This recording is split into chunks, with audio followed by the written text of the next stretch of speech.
My name's Edwin Culver. I'm a classical guitarist and composer who composes music to express the burdens of others so they no longer have to bear them alone. And wanted to share with you today something that I learned about reaching your goals, achieving your goals, especially when the process becomes uncomfortable. I'm sure you can think of, any time you've got something you want to achieve, and we all experience that like excitement at first, but then you start doing it, and a few days, few weeks in, it starts to become either boring or really just uncomfortable, and you're starting to be stretched and you don't want to keep doing it. There's a plethora of things that start to get in the way, and it seems like there's an obstacle in your way of achieving this thing, whatever it is. And I really was experiencing that today. But before I tell you that, I did want to let you know there is a little special announcement I'm going to make towards the end of this video. Plus, I'm going to play some Spanish guitar music that kind of goes along with that special announcement. So stick around to make sure if you want to hear that music. And also, while I'm chatting right now, just shout out and let me know if there's a special goal that's been on your mind lately, a goal that's been on your heart lately. I'm really interested to know what for you personally you've set your sights on right now. I've got a ton of things, but I've actually got a method, and maybe I'll share that in my next video. A method that's been super effective these last few about this last month and a half that I've been using this method for achieving my most prioritized goals. So let me know too if that's something you'd like to learn more about. But what was going on today is I have a goal right now of composing an album, finishing an album. If you're my patron, you'll notice that I haven't been releasing as much videos on Patreon of like fully recorded pieces, and it's because I'm working so much on writing the music right now, writing something that's really original and something that is different from what I've ever done before, and it's really kind of a very private process right now. And there's all sorts of kind of crippling emotions that come up with that sort of thing. But one thing I was really dealing with today was, I was like, I got to compose today, but I've also got all these other things to do, and I am just crazy tired right now.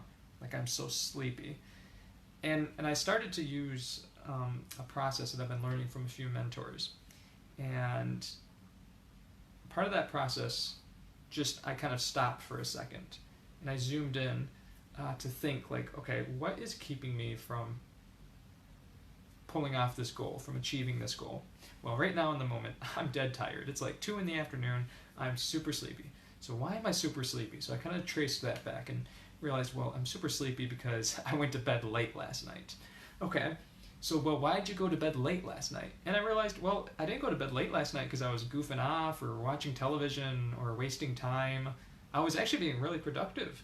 I actually, I had done some composing that night. I had worked on a few other projects. I stretched myself by kind of replacing an old habit with a new habit. Like, last night was a really great night. So why did you go to bed so late?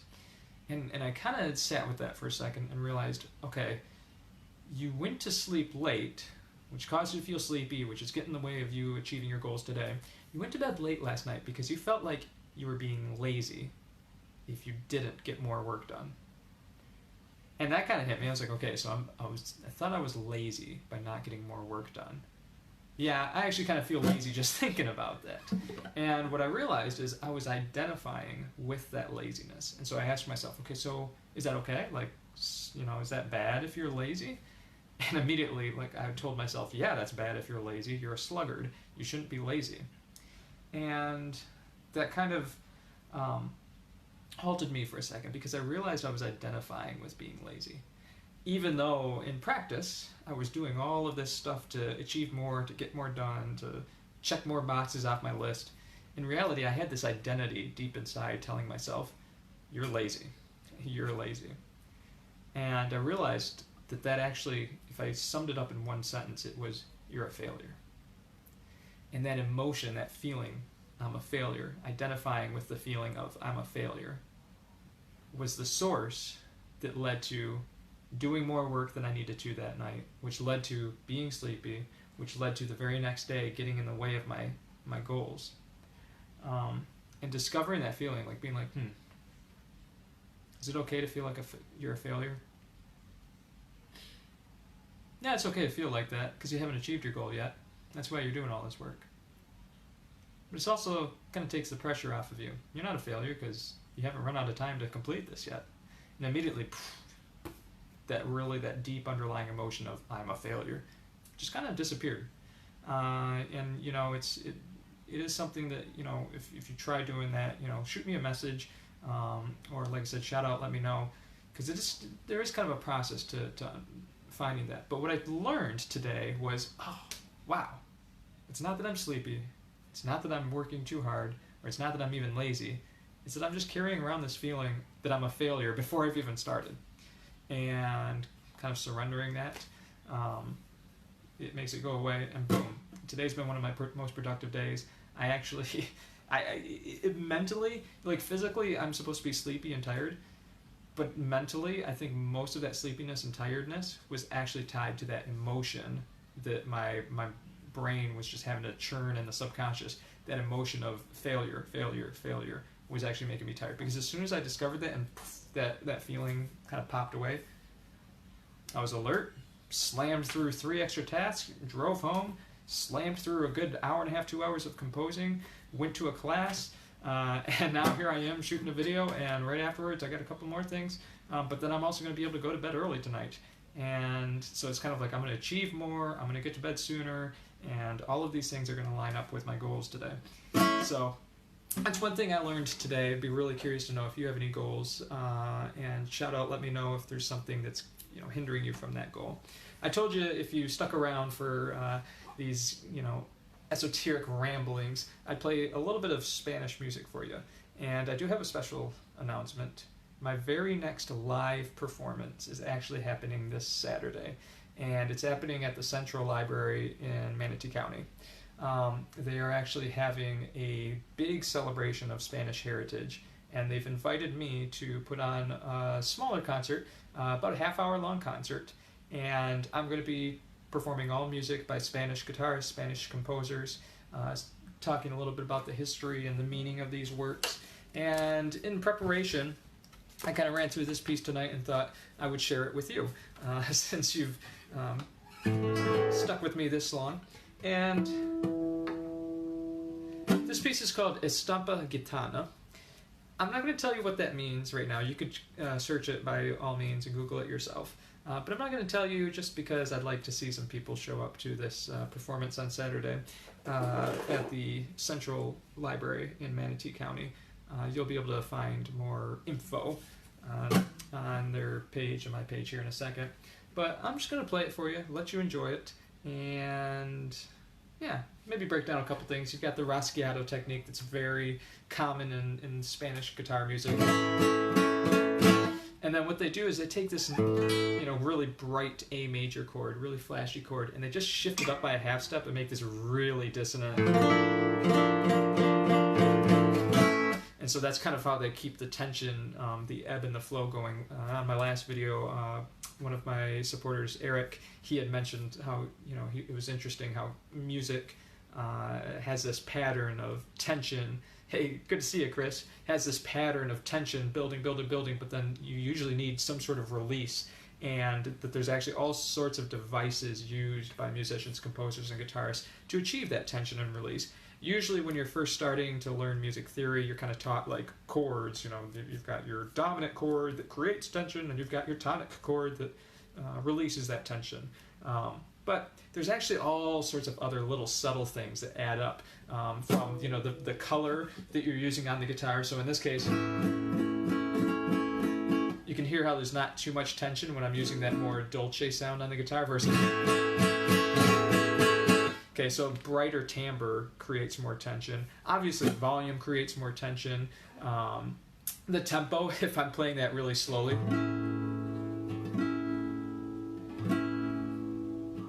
Not too much tension, but as we add tempo,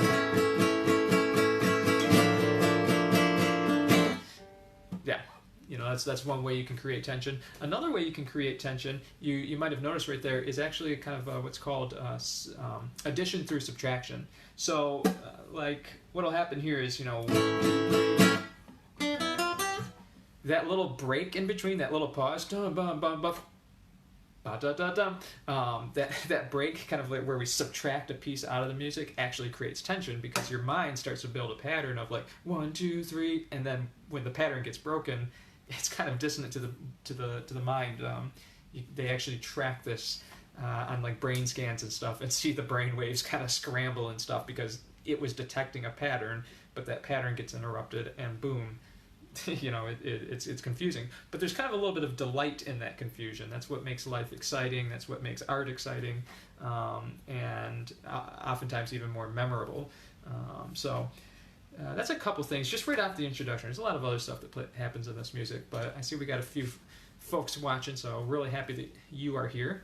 And this is Estampa Gitana.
And thanks for the love down below. Thanks. Yeah, hope you enjoyed that. A little Spanish piece, Estampa Gitana. And yeah, shout out, let me know if you've got some goals. Actually, one of my goals right now is to perform this piece. Hey, thanks, Chris. Love it. Yeah, Chris said beautiful performance, or beautiful piece, great performance. Really appreciate it, dude. Yeah, well, we're just saying how we wish we lived near you so we could hire you to teach our future kids music theory and guitar. Maybe one day, maybe one day. And you know, with the internet, everything's getting so close, and the world's really, really, really getting small. Everybody keeps bugging me to create like an online course and that sort of thing, but yeah, you know, that's a lot of pressure. So I'm just gonna have fun making content right now. But anyways, I was saying, creating a video. I'm trying to do a Facebook Live every week just for you, and share something that I'm learning each week. Sometimes it's about music, sometimes it's just about achieving and pulling this thing off, sometimes it's about marketing, sometimes it's about spiritual stuff, sometimes it's about, you know, just creating music and everything like that. But if there's something specific you would like to see, let me know. And until next time, I'll see you with some more music, and stay musical. Take care.